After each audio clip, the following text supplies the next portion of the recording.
Hello, guys. Welcome to Post-Mortem with your boy. Where's my phone? One sec, guys. I need my phone so I can put my light on. Un momento. This is very professional from me. Don't go anywhere.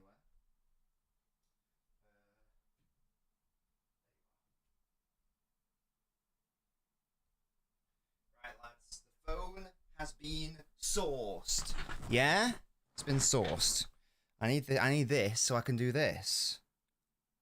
It loads. There we go. Right, guys. Wasn't good, was it? Let's talk about it, shall we? So in today's show, what we're going to be discussing, obviously, is the game. What were some good bits? Because there were some good bits, but what were the mainly bad bits? And how can they be resolved? How can that be resolved? More importantly, can that be resolved? That's what we're going to be trying to figure out today. It's what we're going to be discussing in today's show. Thank you so much, everyone, for joining me on another one of these post-mortems. Hope you guys are still enjoying these post-match things. Awful performances, City Blue. Luckily, Chariot can't hit a cow's arse with a banjo.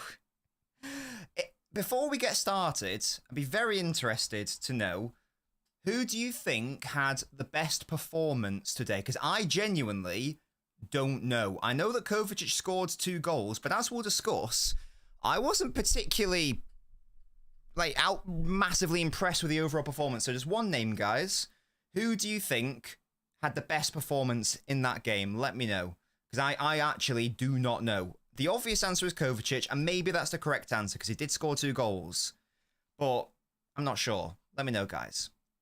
Hello, Matty. I'm just going to catch up on the chat whilst you're doing that. Midfield's a big problem. We're going to be discussing that today. Alpha 100%. Walker's a big liability, yes. Indeed. Rather ugly that, but Fulham were decent, says Dave.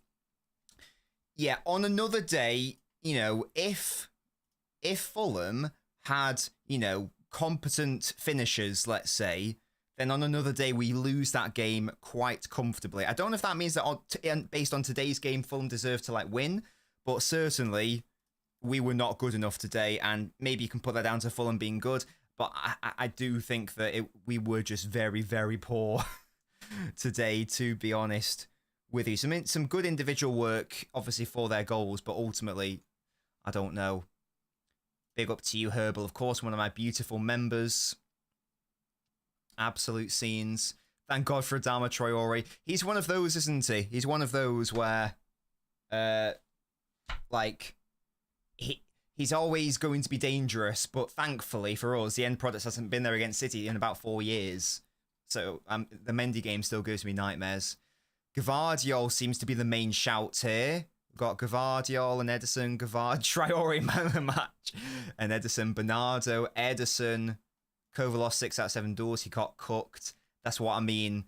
I know he scored 2 goals, and obviously I'm very thankful he bailed us out in that respect. But as we'll discuss, it's not ideal, is it? Ederson or Gvardiol? Ederson, because he kept City in the game. Hello, Don. See, Don, I told you weren't banned from this channel. You lied to me. You said you're banned. You're not. You're absolutely right here. Haaland because he attracted players to him. Ederson, Diaz, Gvardiol. Top 3 teams playing shit at the moment somehow. Liverpool with Palace, City, Fulham, Arsenal with Southampton. Same shit last week. Ederson, says Dave. Yeah, so you guys seem to think that Ederson is the main guy. Or Gvardiol. It seems to be between those two. For sure. Take Gvardiol for granted. He's a lovely player, isn't he? Right, yes. Yeah, so the game. Now, obviously, we scored 3 goals today. So the main thrust of today isn't going to be our issues going forwards, because we did ultimately score 3 goals. So we will touch on that, but I think the majority of today's show, in terms of our issues and negatives, has got to be on the defensive situation, and specifically,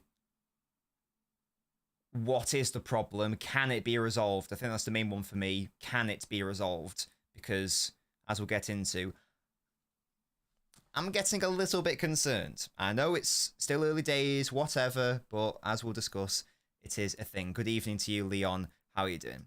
And let's start, yeah, Adama, absolutely, Toby. And let's start with, I guess, because Herbal raised the point here. So 2 bozo goals. Right. Now, I think that Rico Lewis and Kyle Walker are sort of reflective of the... I'm going to use them for the purposes of this analogy. Now, we all know what we're going to get with Rico Lewis. I mean, we also know what we're going to get with Kyle Walker, as we'll discuss, but we all know, as City fans, what we're going to get from Rico Lewis if you play him as a defender, which is what we obviously did today. He was started at right back, went into midfield. We all know that we accept, as City fans, we accept that he is still a child. He's not very physical. So we know that there's going to be a potential defensive liability issue. Not necessarily to a disastrous extent, because, for example, Lewis did very well against Kudus. So it's not a case of he's going to be terrible defensively, but we do accept that there's going to be... It's not going to be perfect from a defensive perspective. He's not going to be as defensively solid as Gvardiol or Akanji or Ruben Diaz, etc. But we do know that the positives we're going to get are his on-ball work, pocket play, etc. So the trade-off is worth it for the most part, because again, the positives, in my view, in general, outweigh the negatives. Kyle Walker, and this will make sense, Walker is sort of the opposite of that analogy. And I'm relating that back to how Pep's been setting City up in the past couple of league games. Because why do you play Kyle Walker?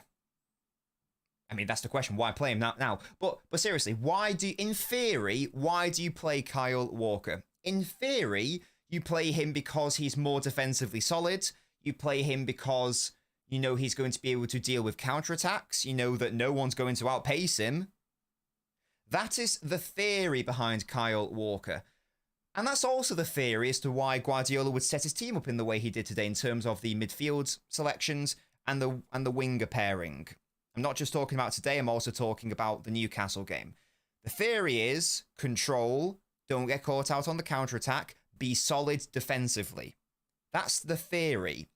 The reality, as we've seen from the Newcastle game and the Fulham game in how we've set up, and also from Kyle Walker on an individual level, is that the opposite effect is happening. And this is something that, again, we discussed in the post-mortem of the Newcastle game, we are trading everything in respect of, well, not everything, we're trading a lot in respect of offensive impetus to theoretically get a foothold in the game and have that control, but we aren't receiving that. So today, for example, we played Bernardo and we played Jack Grealish out wide, and the only thought I had to that as to, well, why wouldn't we just start Savio? The only thought process for me is for the purposes of control, as I say, but Savio can do that. Same thing with like the midfield. Why would you have a midfield pairing of Gundogan and Kovacic? Again, similar reasons, similar vibes. But the ultimate effect isn't being enjoyed. It's not being delivered. You put Kyle Walker on the pitch, you think you're getting defensive solidity. It's not happening. You put out a more reserved winger pairing / midfield. You think you're getting a foothold in the game. It turns out you're actually not. In which case, it's the worst of both worlds. That is the sort of an analogy that I want to use there, as I say. And Rico Lewis encompasses the good of that, because once again, it's a trade-off which makes sense. Kyle Walker does not. There was a super chat, wasn't there, from Andrew? So thank you so much, Andrew. Van Dijk and Trent Konate look solid. 2 goals in 7. Thank you so much, Andrew, once again for your support, as always. I'll get back to your the chat in a moment. So hopefully that all makes sense. Let's talk about, because Herbal was it who said 2 bozo goals. And yes, now, there are 2 main issues defensively that City have, and some are systemic and some are individual. Now, in respect of those individual goals, this is where it comes back to Lewis and Walker, I would contend that whilst it is a wonderful little, it was a backheel flick, wasn't it, by Jimenez, I think, for Pereira to finish. It is wonderful. I would contend that, and maybe it's being a bit harsh, but I would maybe contend that Lewis probably should do better. But as we discussed, that comes with the territory of playing Lewis. Sometimes there might be some defensive frailties, but you know what you're going to get throughout a game.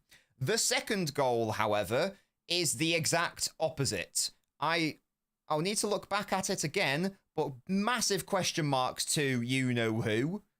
You-know-who.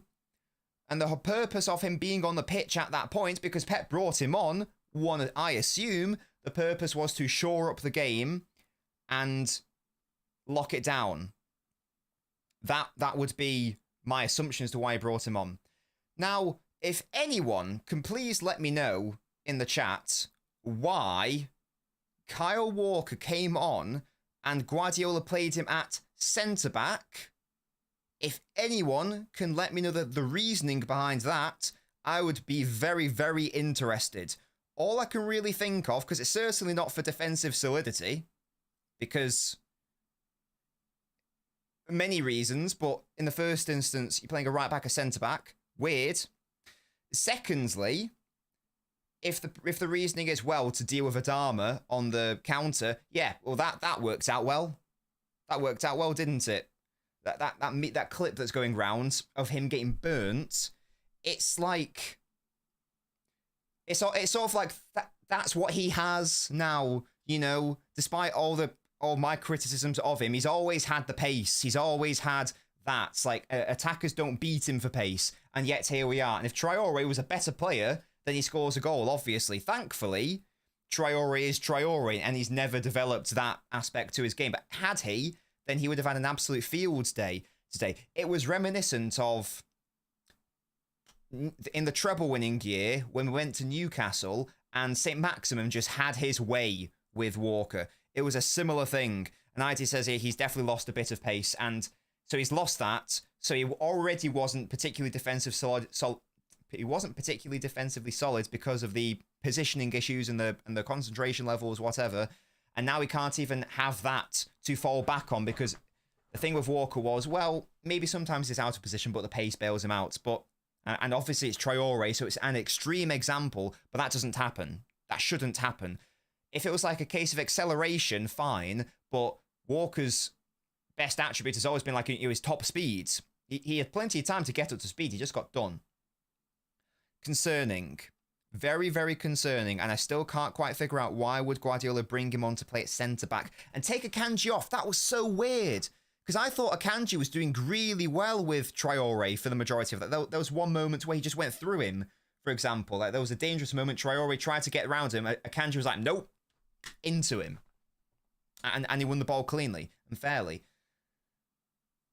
So that's an odd thing. All I can really think of is Guardiola really likes him, because I just don't know why you would do that. Why take off Akanji for him? If you're going to take off anyone, take off Lewis. If you are going to do it, don't, obviously. Very weird. Very, very odd. Bizarre. He did J indeed, yes. Akanji looked unimpressed. And I would have been unimpressed coming off, because I thought he played quite well overall, really. And certainly a lot better than Walker when he came on. So that was very, very odd. So we conceded from what I would say are two individual errors. But what was interesting was we should have conceded more from the systemic errors. And this is maybe the main thrust of today's video, as I say. Once again, Andrew, thank you so much for the super chat.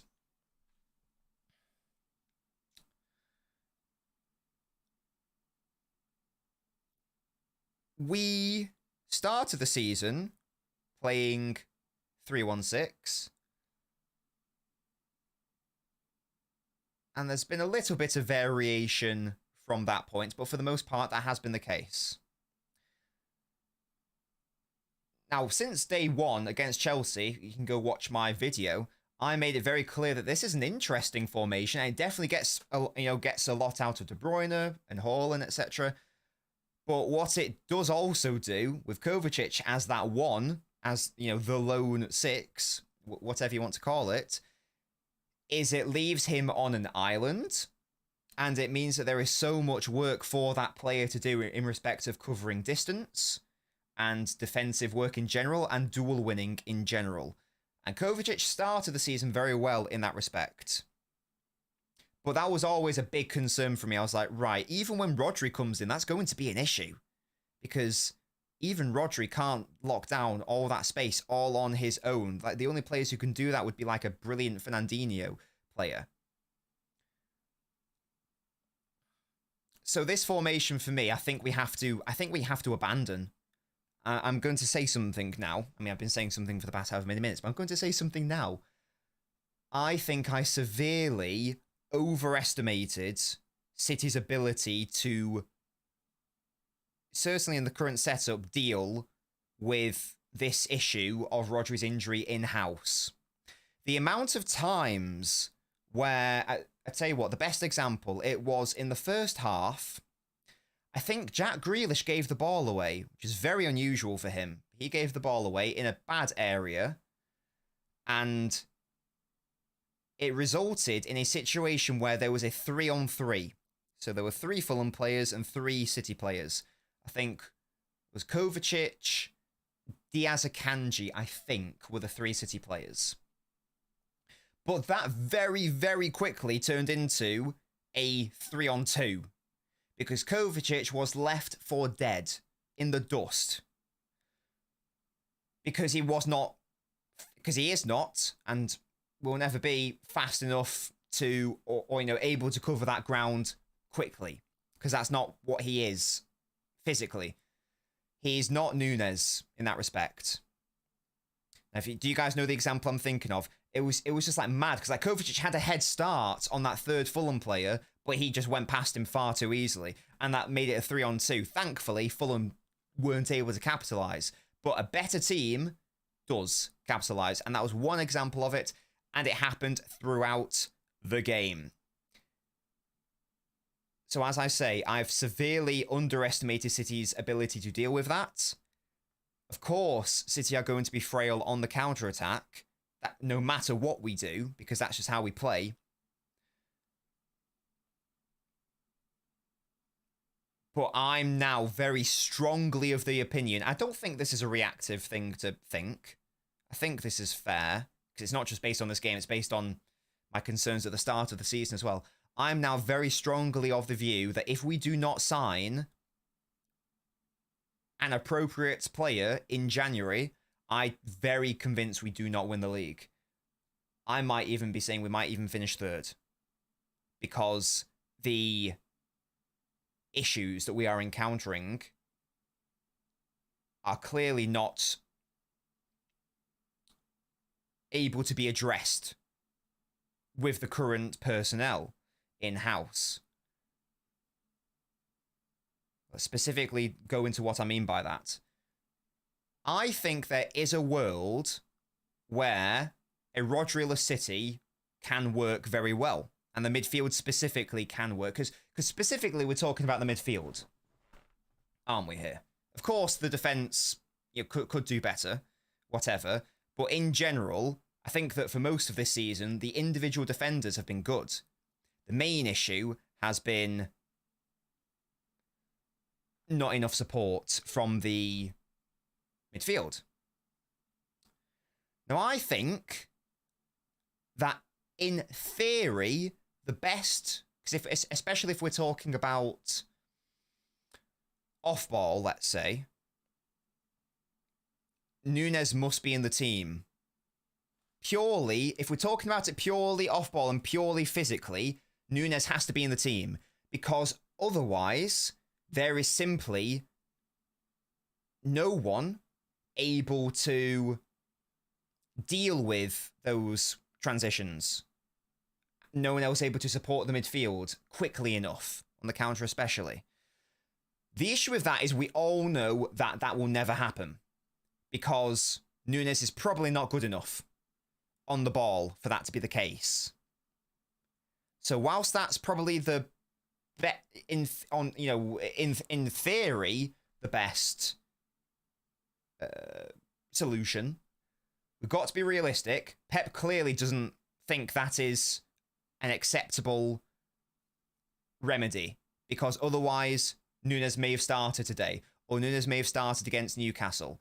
What are the games Nunes has started in? Well, he started against Watford, and he started against Slovan Bratislava, which aren't exactly the biggest tests for him. That seems more like a I just need to give you some minutes sort of games, rather than I trust you. I really would have liked to have seen Nunes today, just to start, just to see what would have happened. I think that could have been really interesting, because it's clear that Kovacic and Gundogan together, from a rest defense perspective, if we persist with this formation, it must be specified, it can't happen, because Gundogan's too far up the pitch to contribute to the rest defense setup when we get done on the counter.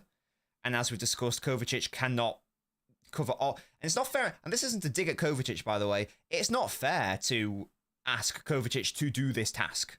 It's not fair. He can't do it. He's not Makelele, he's not Fernandinho, he's not Declan Rice.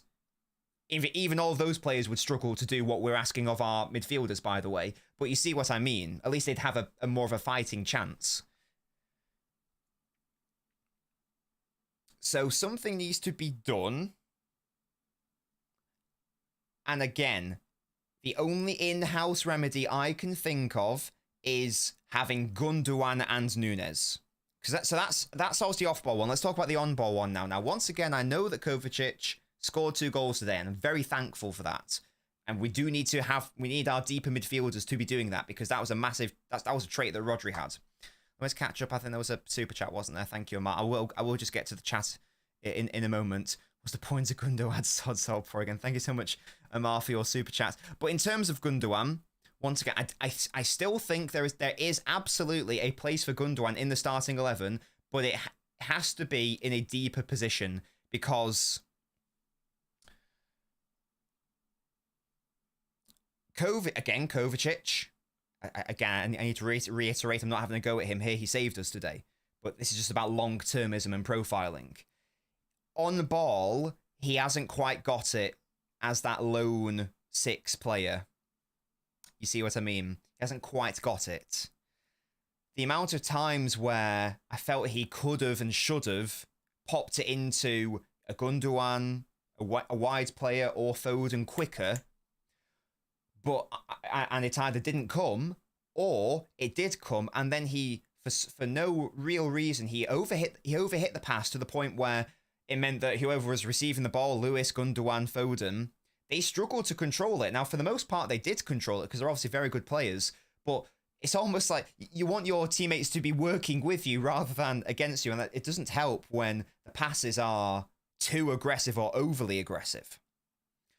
He hasn't, and again, it's not his fault, because it's not his position, etc., but he hasn't got it, I don't think, on ball to be that lone 6. He needs someone to hold his hand. That's the only way that can work with him in that position. Last season, he obviously helped out Rodri, and Bernardo Silva dropped later towards the end of the season. That worked out nicely. But to ask him to do that job on his own, it clearly isn't a thing. Gundogan on ball can do that. We know he can do that. The only issue with Gundogan is the off-ball situation. But as we've already discussed, there is a massive off-ball weakness no matter who City play in midfield. Even if you played the most physical midfielders we have, I don't even know who that would be. I don't know, like Nunes and, I don't even know who that might be. Even if they were all on the pitch, there still would be these weaknesses in terms of the midfield. So I think that's probably a trade-off which makes sense. Again, if we're going to persist with 3-1-6, I don't think we should, by the way. But if we do, then we need to be using Gundogan properly, because so far we haven't used him properly. We're playing him far too high up the pitch. And if he was brought in to be what I thought he was being brought in to be, which is a Rodri alternative, you know, to give Rodri a rest, obviously I didn't anticipate an ACL injury, then he probably should be playing in that position. But instead, we're not giving him that responsibility. We're giving it to Kovacic. And Kovacic and Gundogan share off-ball weaknesses, but at least I know with Gundogan that I'm going to get the on-ball quality. And again, it's no slight at Kovacic, but these are the levels that we are dealing with here. So that's an issue, obviously. Let me just catch up on the chat. Traore saved us once again. Yes, indeed. We needed a worldie to win, says Matty. Give me Palacios in January, says Simian. Novice is a 10 Hag. No, I'm not 10. It's not 10 Hag. It's supposed to be Guardiola. Donna, again, I told you weren't banned. You're literally here. Gunnar still gets into the right positions, but you can tell he's off pace at the moment. Hopefully he'll return to his best form. And I think we can help him do that by playing him deeper. Herbert says we have to sign someone. We have no one like Rodri in the squad. We need that 6. I feel like I'm reading keys. Wonderful stuff. Bringing on Nunes in the 88th minute. And that tells me that he's got no chance in terms of... Like, Pep clearly doesn't fancy him. It's that old adage, isn't it? If he's only playing him in the games where he considers they are, you know, menial, and he even commented on, for example, the physicality of Newcastle's midfield. He said that was going to be an issue, but he abandons all physicality. If he's happy to do that, then that tells me that he doesn't really see a midfield future for Nunes. So it's all well and good me saying, I think, in theory, the best pairing might be a Gundogan-Nunes pairing. I still back that. It's clearly not going to happen, is it? So it's almost irrelevant talk. Well, it's almost irrelevant talking about it because Pep's clearly not going to buy that. It's not going to do that.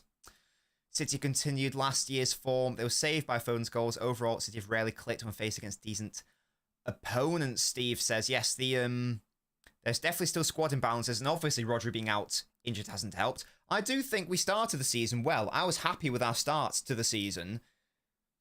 It's sort of gone a bit off it's not gone off a cliff, but you know, it's not ideal, is it? Are we playing to Erling's strengths? No balls in behind, killing counterattacks, ignoring his run. I feel betrayed if I'm him, says Sanjeev. You can only do it to an extent, though. Of course, I think that it was very early on. I think that Haaland maybe could do better with it. I know it's not the easiest chance in the world, but I would expect a player of Haaland's quality to score that, to be fair. That was a through ball into him. But again, we did score 3 goals, so I don't think that's the main storyline from today's game, again, because we conceded 2. I think that's the main storyline.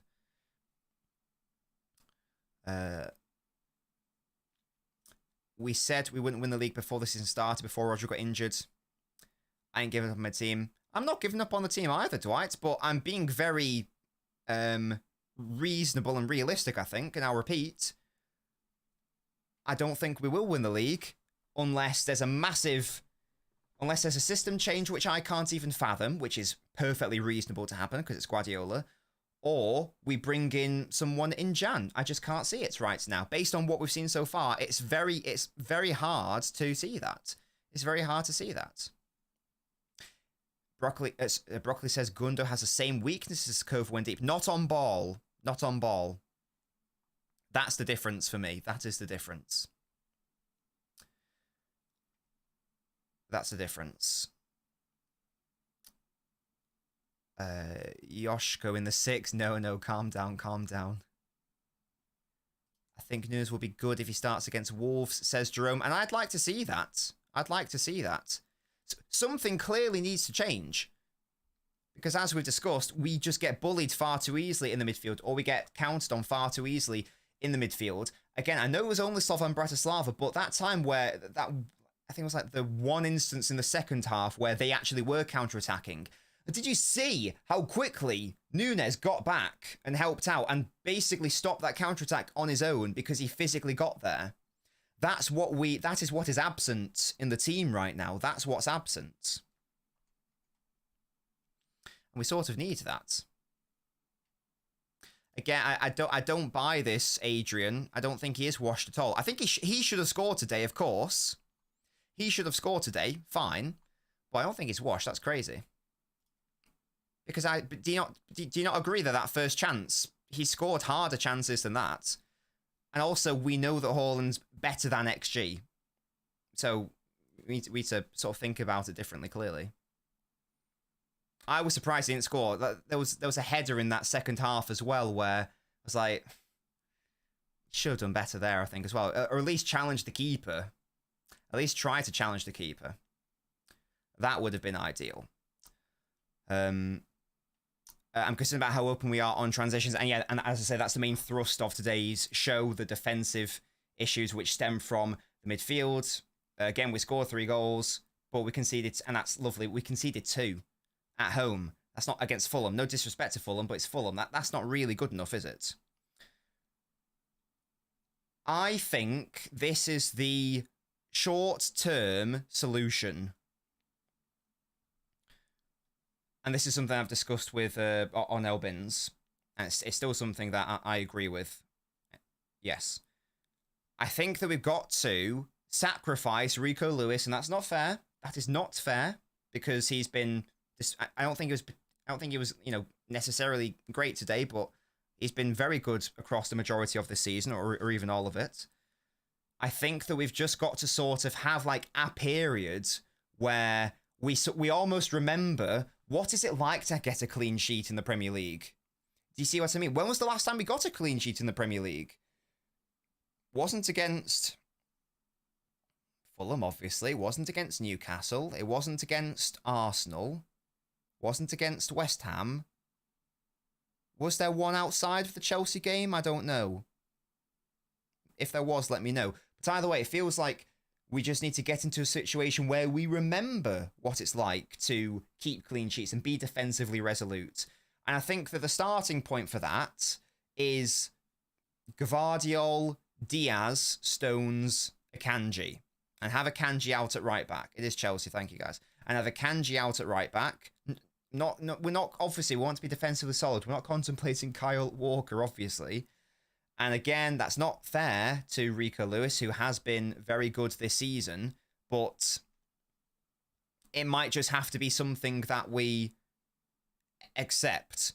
And then from there, maybe you can have a solid defensive foundation, and then we can have a conversation about how do you set up therein. And then do you still do a 3-1-6, like Stones doing what he did in the Champions League final, with him doing what Rico Lewis is doing now? More likely, do you go back to a 3-2 build-up, where it's Stones alongside whoever the 6 is, preferably Gundogan for me? I think that immediately solves a lot of counter-attacking issues. Excuse me. Because you've got 2 there, first of all, rather than 1. And you've also got, obviously, someone who's very good at defending, who is a defender. So I think that could be something which we need to do really, really sharpish. Now, I don't think that that will happen, sadly, but I think it's something that must happen. And then from there, you've got that, again, that's a very solid 3-2 in Gvardiol or Ake whenever he comes back from injury. But Gvardiol's fit now, so let's say that. Gvardiol, Diaz, Akanji, Stones, Gundogan / Kovacic, whichever one. That is far more solid from a defensive setup, and it's far more solid from a counter-attacking, resisting a counter-attacking perspective. And then, if you've got a more solid foundation, which is what that is, and then it's okay to lean into a more offensive front 5 in like the 2-3 thereafter. Whereas what we're doing now, as we've discussed, is we're not really having that solid foundation, therefore we're sacrificing the offensive work, which doesn't really seem like a good, viable strategy to me. So we'll see what happens there. But that's my sort of solution to that. In-house short term, anyway. Maybe. Again, a lot of it is reliant on all those players staying fit, particularly John Stones. But it's, given that they are fit now, it certainly makes a lot of sense in the now. And again, you build a solid foundation, you remember how to defend, or you remember how to keep clean sheets at least. Be hard to score against, because right now, it's far too easy for teams to score against us or create decent, or get into decent opportunities against us. And if that works, great. Or maybe that can just be a short-term situation until we get to Jan, and then we address it in the winter window. But either way, something must change, and I think the start of that change has to be going back to a far more defensive defense, which, again, I'll repeat, isn't fair to Rico, but it's the situation that it's a situation we've been forced into in light of an injury which no one could have possibly contemplated or accounted for. So I think that is the thing that I would like to see. That's what I would like to see. Let me catch up on the on some of these comments now. I think Chelsea, yes, I think it was, guys, wasn't it, the last clean sheet in the league anyway. Toby, what are you on, mate? It was wild seeing Fulham bossing us in a few long spells in the game too. Stones hasn't looked himself lately. Maybe he's not fully fit. I don't know. No, I'm not saying that at all, Maverick. I don't think that's a good strategy at all. But that is what we did today, of course. Why would Gvardiol be bad in a 6, though? It could work. Because he doesn't... Well, he's never played there for City before. And so there's no evidence that he has the 360 vision required to do that. In the same way that I don't want Stones to be playing in the out-and-out midfield. I don't mind Gvardiol being trialled in a Stones situation where he starts from the defence and goes into midfield, but then he goes back into defence off ball. I don't mind that. That's fine. And that's something that I would like to see. But as an out-and-out pure midfielder on and off ball, I think I don't like the sound of that yet. You'll be wrong. Dwight, we'll see, mate. As I say, I'm allowed to voice my concerns. If you want to live in a world of abject positivity and blindness, then this is not the channel for you, I'm afraid. I'm not going to be blindly positive for the sake of it and just accept that everything's, you know, sunshine and roses. I'm going to challenge stuff and I'm going to question stuff. Yoshko has the tools to not just do a 6-role, but be one of the best 6s around. I predict Pep will do it once Ake is back. Okay. I predict he won't do it. I bet you 2p that Pep will never play Gvardiol as an out-and-out 6 this season. Certainly as an out-and-out loan at 6 this season. I bet you 2 pennies that will not happen. Considering the defensive issues we have at the moment, Kova and Nunes as a double pivot is our most safe option. It leaves too much on the shoulders of Foden and De Bruyne. And this is what I think we basically agree, don't we, ID? I would personally have Gundogan Nunes because I like Gundogan in that deeper position. But Gundo or Kova, one of them, you could even say Bernardo if you really wanted, and then partnered with Nunes, from a physical standpoint, works. Again, it is the question mark of, does Nunes have the quality on ball to do that sufficiently well for City? Right now, we're leaning more towards no, aren't we? That's why it's an issue. That's why it's an issue, because in theory it could work, but it is really what's the word? It's almost borderline negligent squad building. In that our only physical midfielders are Rodri and Nunes, realistically, which actually means our only physical midfielders are Rodri, singular, because if Nunes isn't playing league games, then you can't even consider him to be a starter, obviously.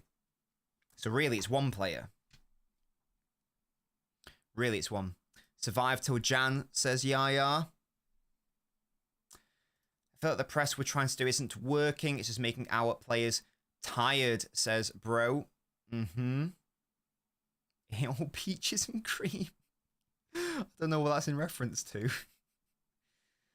Thoughts about Gundogan's performances so far for City? I don't think they've been ideal, but again, what I would say is he's not been played in what I would consider his ideal position. I think he needs to be playing deeper. Gavardo spent most of his childhood in various positions, not saying he'll do well for City, but did play well everywhere. Don't see Pep doing it. I think that there is a world where he could do it. Once again, my main issue is the 360 vision, and Stones has commented about this, where he said that was the main thing that he found tricky about going into midfield. I'll repeat, I think that Gavardo could absolutely do the Stones role and start in defence and push up into midfield alongside someone else. But could he be the lone six? Could he be that person on his own? I'd be staggered. I would be staggered if he could do that. Never mind, just go and do it now, because he's not. That obviously wouldn't have been something to have worked on over the summer. So it's something that we would have to thrust him in at. We'd have to it's like that sink or swim thing. There's no time to learn it. You just got to be able to do it now. So with time and patience, maybe it could work. But we do not have that right now. So that's the other concern, I think. That's the other concern. Playing Gundo, Cove, Bernardo is ridiculous. Asking for trouble. Again, I know that Bernardo actually played quite well today, in fairness. I don't think anyone from City today was great. I thought the absolute maximum you could say was, like, in terms of our outfield players anyway, I think the maximum you could say is they were good. Some players had a good game, I think Bernardo had a good game. Kovacic on balance probably had a good game. Foden had a good game. Gavardo had a good game. But there's not really any great performances today. So just going back to the Bernardo point. So yeah, I thought Bernardo played well. I thought it was good. But I still don't really get why Savio didn't start. Unless there is like a fitness issue, in which case fairs, but can't really speculate on something I don't know about. I don't really get the logic. Because at right wing, in October 2024, Savio can do everything that Bernardo can do on ball. And Savio is also very good defensively in terms of tracking back as well. So it's not even like you've got a liability out there as well. It's not like there's a liability there. Don't really have many options indeed. I've not watched him, but I've been told by someone who has watched him that he is apparently bad in terms of covering space in transition. Now, if that is the case, then that is a massive no-no for me, because the biggest issue at City right now is that facet of the game. So if we sign a midfielder who's got the exact same weakness, that is no solution to anything, as far as I can tell. Now, again, I've not watched a minute of him, so I'm basing off what people have told me, people who I trust, and they say that that is his biggest weakness. Not particularly good at covering space in transition. Like Rodri, like Kovacic, like Gundogan now. So I don't think that's the reality of the situation. Sorry, I don't think that him being a good signing is. I don't think that'd be the case. That's what I'm trying to say. Liam's in A&E. Oh my god, how did he cut his hand open? I hope he's all right. That's a very good point as well, Ivan. It's a very important position, and it's just so unreasonable to say, oh yeah, let's just pop in this guy here and see what he can do. You've got to think about it. It's off ball and it's on ball. There's so much about that role. It's being a metronome. Gavardio's not a metronome in the first instance, so it's an immediate no from me. It's an immediate no from me in that respect. Alongside someone, I can see it. Only way to sign him at 50 million midfield and leave him on the bench. Nunes would have done better than Gundo. His legs are gone, says Fax Checker. What if you played front three of Doku, Haaland, Savio, midfield of Grealish, Gundo, Nunes?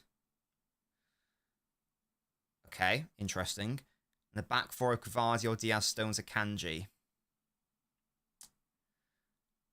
Is now the time to play around with Grealish in the 8? Is that now the time? He's barely played there for City in central midfield. Is that the play? I don't know. It might be a bit risky. Well, it was objectively the most creative player for City today, so if he offered 0, everyone else offered negative.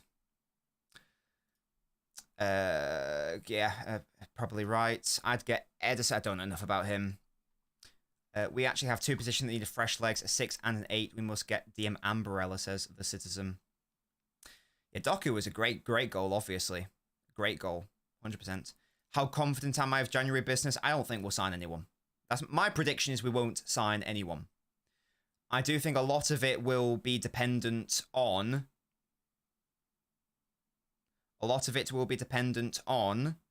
how we do from now until Jan. If we go off a cliff and play absolute wank and drop so many points from now to the end of the season, then I think that maybe City would be like, right, we've got to do something here, clearly. But otherwise, and I don't think that will happen. Otherwise, I don't think that will happen. Why can other sides put a player in at DM and look comfortable? Best example, Spain lost Rodri at halftime, but then Zubimendi slotted him. But Zubimendi's just like a worse version of... Zubimendi's just a worse version of Rodri, isn't he? So that's why they were able to do that. Haaland hasn't scored since De Bruyne got injured. 0 creativity. Right, but other players have scored, in fairness. It's not just about Haaland scoring. And I'll say it again, I thought that he should have scored at least 1 goal today. At least 1. There we go. Foden was great. I don't think Foden was great. I think he was good. I think he was good today. Yeah. I think that he was objectively our most creative player. He was seemingly one of the only players trying to find Haaland.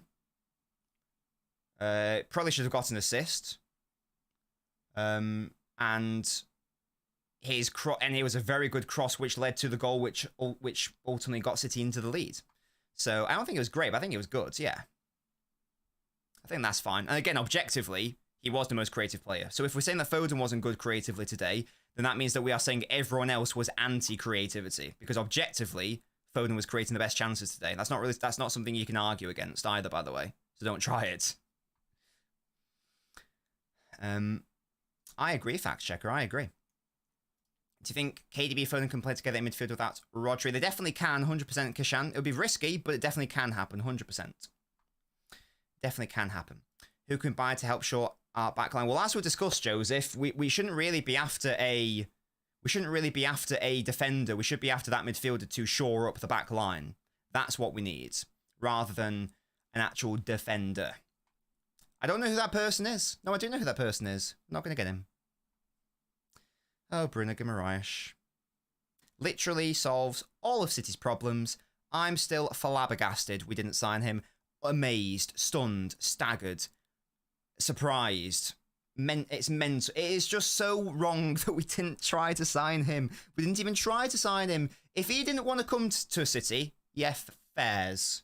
But did we even try? Because he literally solves everything. It's really frustrating. We sign him, we definitely win the Premier League, and we probably win the Champions League as well. It's really annoying. I don't get it. Don't get it. And people saying, oh, 100 million's overpriced. Lads, look at what we have. Look at what we have now. We need him. Or at least someone of his quality and profile. Oh, gosh. Let's give McAtee a chance. How's that going to help our defensive work extreme? How is that going to help? It won't. It won't help. Alan Valera, I don't know anything. Foden was good. Yeah, again, good. I don't think anyone was great. Foden was decent. Yeah, I think that's fair. Half chance to Haaland is not a half chance. That's sort of the point I'm trying to make. I've seen him score harder goals than that. And there was probably arguably a better one in that second half. Respect Bruno Guimaraes, IDK, respect him. But I don't... So, he was too expensive. Was he, though? Was he? If Declan Rice is a transformative midfielder and cost over £100 million, and if, whatever you think of them as players, if Enzo and Caicedo are transformative midfielders, players who take a midfield to another level. They raise the ceiling of it. And if they're going for over £100 million, what I don't agree. If that's the mark, if that's the state of play, then that's the state of play. If Nunes is 50 million or 60 million or however much he was, pay the extra and get in Bruno, who is going to immediately raise the floor and the ceiling of City's midfield. And we would not be talking about these issues today. We would not be talking about these issues. Scan. I know a guy, Alex. I know a guy. Atkins Stones can't handle 2 games a week. If you're Pep or Cheeky, what would you do next season? Well, this is what I said earlier. It's it's a make or break season for Stones, isn't it? Sorry, it's a make or break season for him because I don't know. I think his contract ends in 2 years. So if he can't stay fit, then question marks need to be asked. Over 200 people watching, guys. Well, we haven't even got to 115 likes. Guys, you know that is the minimum on these shows for the meme, for the culture. Let's get up to 115. Come on. Come on, the lads. Come on, the lads. Guimaraes was worth it. Yeah, because for me, it's about the transformative nature of what he would bring to City. It's not really about the player in isolation. It's more about the overall balance that he addresses, because he was like the missing piece in terms of what we have. Gundogan's a good short-term option, but that's assuming no ridiculous Rodri injury. The timeline has changed, and now all of a sudden it's not good enough. You didn't need to smash it, Chris, but you just need to press it once. But I appreciate you smashing it. I hope your phone's okay though, mate. Let me know if your screen's damaged or not. They wanted Bruno, didn't buy him because money. And that to me is an error. That is an error, because he would just be the guy. And I'd be so convinced. I'd be so convinced. There's still time. There's still time. There is a January window. I'm sorry, I know some people got offended when I said this earlier.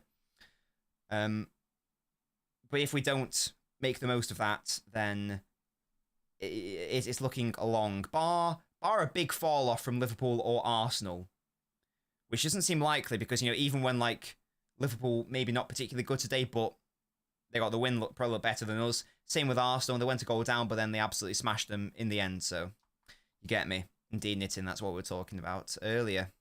Yeah. So there have been some mistakes in the transfer market, 100%. Yeah, I agree, Iptris. I don't know. I don't know why. It's definitely, and I know we're sort of going off topic a little bit here, but next summer could be the most important, or maybe the most transformative summer for City since like the takeover.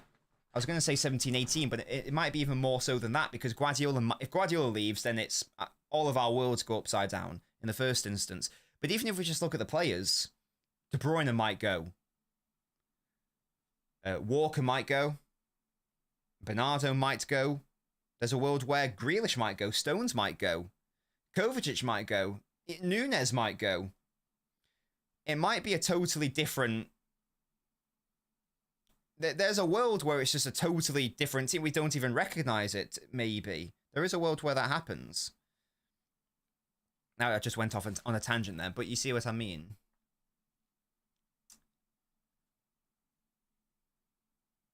Is Ricci better than Barella?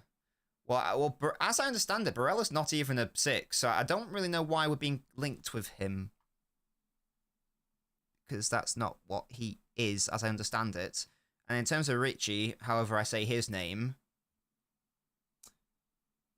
it goes back to what we were saying earlier, how he shares the same weaknesses, so it's not an issue.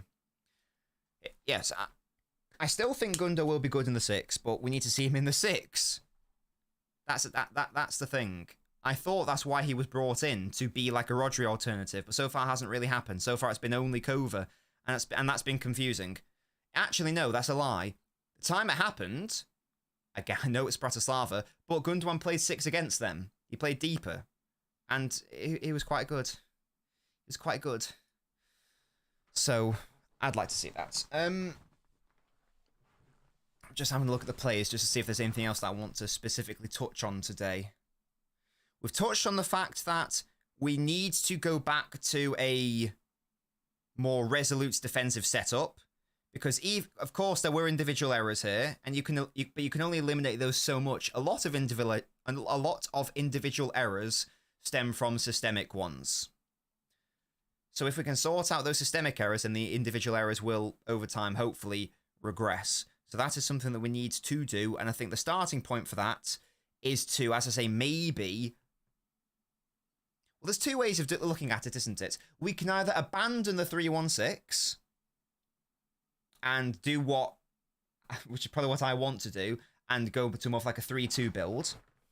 Or we can commit to it, but if we are committing, we are committing. So we are talking about not having conservative wide players, or not having two of them at least. It would have to be Savio starting on the right. It would have to be both De Bruyne and Foden starting centrally for it to balance out the negatives in terms of the defensive issues that we've talked about. If a team is so good offensively, then maybe that mitigates the inherent errors and issues in the system. That wouldn't be my first choice, because I don't want to get into a situation where we're having to feel like we have... If we don't score in the game, then we lose. You know, if we don't score 2 in the game, we lose. Because that's obviously not ideal. Sometimes you might only score 1 goal. Sometimes you might score 0. So I would rather we go back to a more solid situation. That's what I'd like.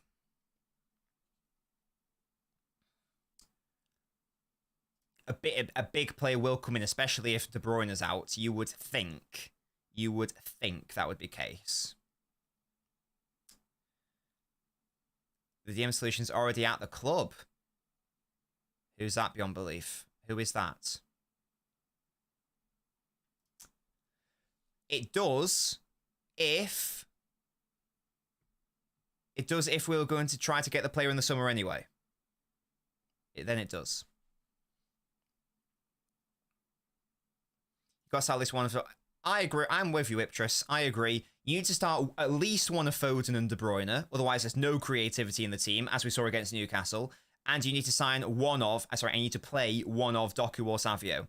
I agree. I was very, very confused at the Newcastle wing pairing and the one today against Fulham. Very, very confusing. I think the obvious one... I know that they aren't exactly similar players, but Savio does have basically everything Bernardo has on that right side. Doku not necessarily the same for Grealish and vice versa. So it just makes the most sense for me to start Savio if you're going to start at least one of those players. Prioritize Savio, and then Doku off the bench against tired legs. That is nice, as we saw today. That is nice, but I think Savio should start. Could have spent 60 million on Ugarte, yes indeed. Stones, I don't think so. Not off ball, and not as if we're talking about 3-1-6, Stones on his own in that one, he's not a controller. He's not a controller or a metronome like Gundogan or Rodri are. So I don't think that's feasible. Doing the Stones role, love it. We love to see that. Nico O'Reilly. I don't think he's a 6, though. Grealish poor today, but I think we're a better team with him in it. I thought Grealish was, like, fine, I think. I don't think I'd go as far as poor. I think he was, like, fine. But I agree that, although he did give away a ball, which led to a very dangerous attack, and that did upset me, to be fair. But I do agree with the general premise, yeah, that City are, in general, a better team with minutes.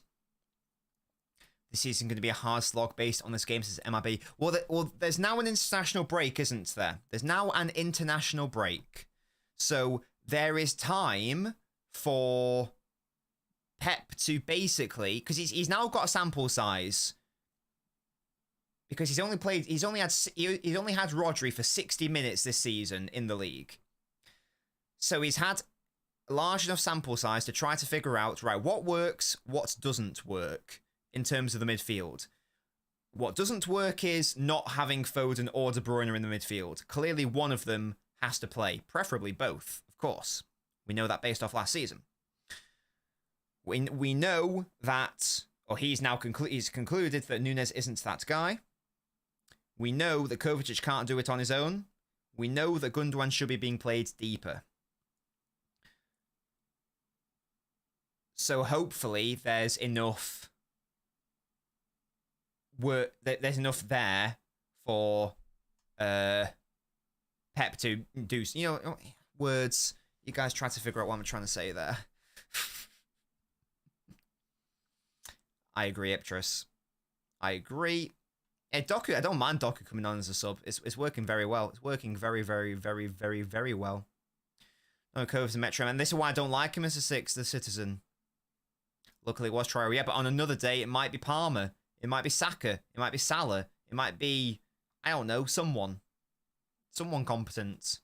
Yeah, exactly, Matty. Hopefully, I'm trying to look on the bright side. Hopefully, we can reset and try to figure out the solution. But it's not particularly obvious what that solution is. Angel Gomez. If we're after physicality, I don't think he's the man, to be honest.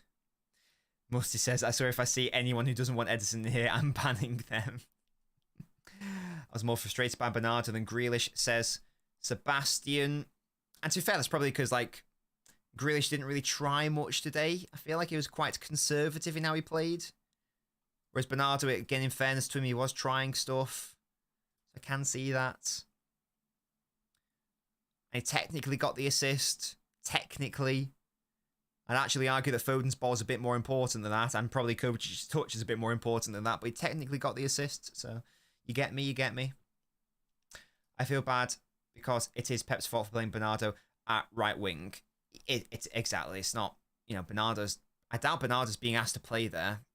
I'm sure he'll know that he plays better centrally. Well, Guardiola got a booking today, I've just realised. What did he do?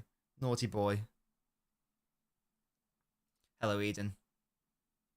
That moment when Walker got some for pace and 1v1 against Traore, we talk about it. Why else would we play him? We touched that. We touched on that earlier. MIB. We touched on that earlier. I don't get it. I don't get what the thought process is. That was just sort of symbolic of the fact that the football was left him, or the football already left him, and the pace has now left him, as Jamie Carragher would say. AK, thank you so much for the super chat, matey. Ugly wins better than a pretty defeat. True, but at this stage in the season, I'm very, very, very, very interested in... I'm very interested in good performances. I think they matter at the start of the season, or rather, in the earlier stages of the season, I think performances do matter a lot. I think towards the end of the season, it's like whatever. All that matters is the wins. The last 5 to 10 games, all that matters is getting the win. Irrelevant about performance. Doesn't matter how you do it, just do it. We're still at the stage in the season for me where I want to see better performances, and it's just a little bit concerning that it's now Newcastle and Fulham where it's been a bit You get me?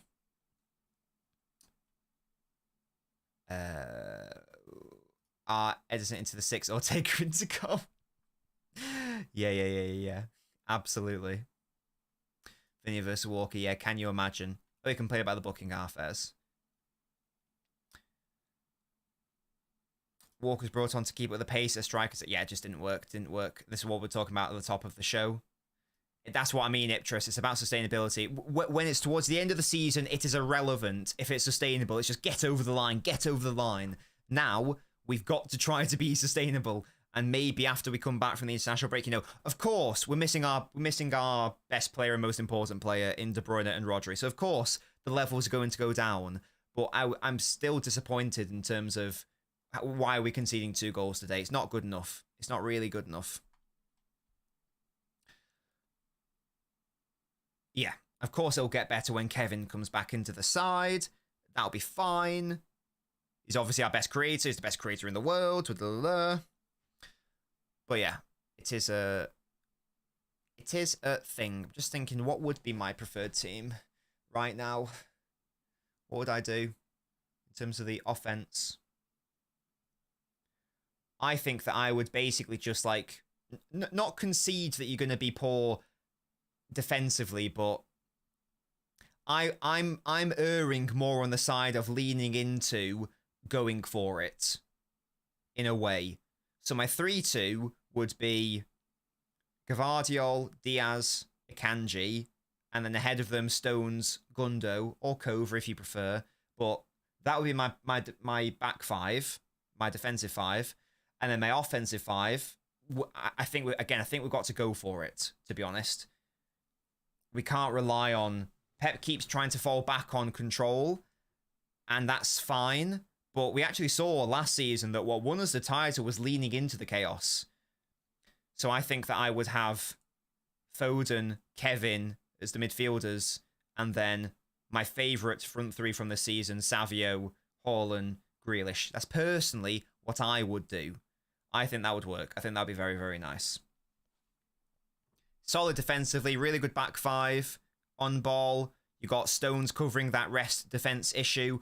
Off ball, you've technically got 3 players in there with Gundogan, Foden, and De Bruyne. So it's not like you've got one player isolated on their own. Whatever people think of Gundogan's physicality, he can still run. Not to the extent he could do before, but he can still do it. Foden, underrated element of his game. Gundo, Kovacic, that's obviously the main weakness there. But there's no other alternative. So I think that's what I would like to see personally. That's what I'd like to see. My mouse is run out of power. Where's it gone? Let me plug it in, lads. Let me plug it in so I can actually see this chat. Oh. There we go. Where are we looking? We're still not at 115 likes, guys. Come on, there's still over 200 people watching. I said 115. Like the video, lads. Are you just ignoring baby Nobbins, who goes there and literally holds up a like the video sign? I can't even get my thumb there. There we go, there. He pops up there. Do you know how hard it was to record that? It wasn't hard at all, but still.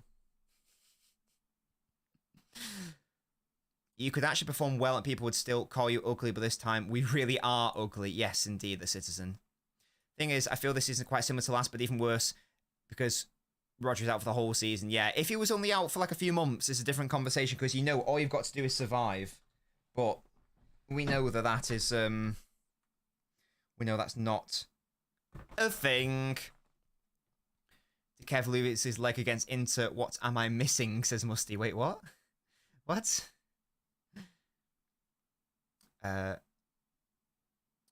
Kanji's meant to be a cheap squad player, so he's not a starting centre-back. His real game is poor, and he has that bozo. I like Akanji, to be honest. Hello, Eden. Midfield's old and slow. Yeah, we were talking about this before. Ake coming back. Definitely. It's funny how our best creator is 13-year-olds. But Bendiv, I would contend to you, there is no better creator in the world, because it's Kevin De Bruyne. For the first 20-25 minutes was superb. Sharp with his touches, first time through balls, and link up. Haven't seen his Foden since last season. Yeah, this is why I thought Foden played fine, good. That's what I'd go for. That's what I'd go for. Is Frenkie de Jong a good replacement, even if he doesn't leave Barca? That'd be very interesting. Fine with Grealish playing, but if he does, it must be Savio on the right. Grealish and Bernardo combo just means 90 minutes of passing the balls inside. The game screaming. I totally agree, mate. Totally agree. Everyone's ignoring you. No, they're not, because we got past 115. Well done, guys. Well done. You know, hello, Ultimate. You're not worried if we do make a sign this winter to cover for Rodri, since Rodri comes back, they'll end up like Nunes. No, this is what I mean. The player who we sign just has to be someone who we were going to sign anyway. So long term, they'll be able to play alongside and ahead of him. It's not a Rodri replacement. It is a Gundogan replacement that we are actually should be signing. So people look at it as a Rodri replacement. It's not really how we should be viewing it. It's technically more of a long-term Gundogan heir, i.e. someone who can play instead of Rodri, alongside Rodri, and ahead of Rodri. Because obviously when Rodri comes back into the team, he's going to be the man. Oh, yeah, Musty, I have no idea. But thankfully, we've now got another week, and he's not going on internationals with Belgium. That's confirmed, either this one or the one after. So you'd like to think that he will now be available. So we only dropped... If we put the Arsenal game to one side, even though I think we could have won that game, but, you know, still technically a fine result, we only really dropped 2 points without De Bruyne being here. So hopefully him coming back into the side changes things there. We've talked about Rico. Yes, Daniel, indeed. Because if he's the man we're relying on from to cover the 1v1s. And yeah, I'll repeat this is why maybe it's better to contemplate going for a more solid defense, basically having 4 centre-backs again in the meantime. Lads, is there anything else we want to discuss today? Let me know now, because we have been live for over an hour discussing the game. So hopefully you guys are still enjoying these post-mortems. Let me know if you are. Let me know, and also let me know if you got any final comments, final thoughts, concerns, questions that you'd like us to go through. Summation from my end. Thank you so much, Amar, once again. Incredibly generous, as always. This is Guardiola filter. Guardiola filter. None of this Ten Hag shit. Chicken needs to be booted out if there's no January signings, says Amar. I wouldn't go that far, but I do agree that we need to probably be looking at someone now, to be honest. We do probably need to be looking at someone. Bruno G's perfect, says Tom. Works instead of Rodri in the short. Exactly. Tom, I'm with you, mate. No, he's not. He's, in terms of physicality, he is so stupidly good. But it is amazing that the end product's just never there. It is staggering. Oh, Bendiv. The days. Pep 6 centre-back gimmick needs to stop, says Avix. We'll watch England matches. It depends when they are, I guess. When are they? Because aren't they Nations League? I've got zero interest in that competition. England fixtures.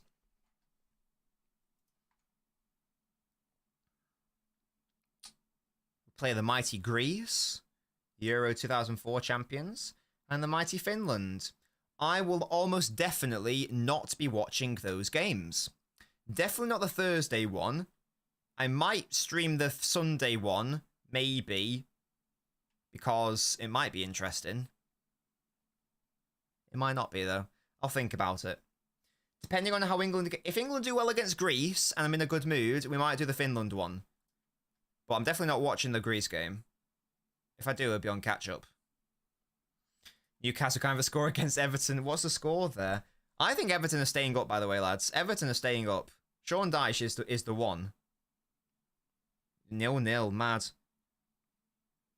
Absolutely mad. I think Southampton are going down. I think Leicester might go down. I don't know about the other one. Wolves only have 1 point. God, they were worse than I thought. I thought they got a win at some point. Obviously not. Good lord. They held 5 against Brentford. Mad. Don't we play them next? Oh my god. Are they going to get their first win against us? That would be hilarious. That would be insanity, wouldn't it, lads? Enjoying it, big up. With thoughts on Doku? He frustrates. Yeah, Doku is a very frustrating player. But he's also a player who tries to do things. He takes risks. Of course he does. That's going to happen, in fairness. So he is frustrating, and he does need to improve the end product, and we saw a glimpse of that today. I don't think it's something that you can bottle up and rely on, because it was just like a brilliant strike. But if you can, like, you know, do a bit better there, then that would be nice. But yeah, I'm a big believer in Doku, a big believer in him. Roger will probably have muscle issues after returning, so the transfer is inevitable, says Alan. If I managed to get to my first game after being out of the country for 2 years, still we play crap.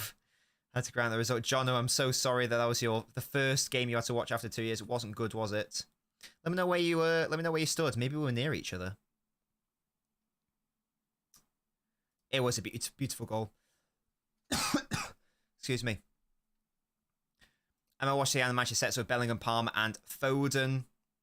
Well, they're all going to get minutes. I guess the good thing is, again, even though I thought Foden was good today, he obviously wasn't as good as we know he can be, and he wasn't as good, as he was last season, let's say, obviously, because he was world-class standard last year. He was still good, and he was still fine. So I'd like to see him get some minutes for England, and he will get some minutes. Now, he might not start, because I think it's going to be very tricky to not just start Palmer and Bellingham, but he'll get some minutes, and that will be important for him as well, just from a sharpness perspective. Gomez is the best option. But again, what about the physicality, though? The physicality, that's the thing for me. We've got a metronome in Gundogan. We need that physical player to raise the floor of our midfield. Bernardo owes an apology for that P-roller. Our midfielders aren't physical, so they need to be smarter at reading situations, says Acumen. Docker's goal was nice and was the game, but as an overall player, I go mad watching him. Yeah, and it's the similar thing with Sterling. I was the biggest fan of Sterling, and of course it was frustrating at times, but it's just sometimes that's the sort of player that he is. It's the rough with the smooth and all that sort of thing. Lads, thank you and lasses, thank you so much for joining me today. Really hope you enjoyed the show.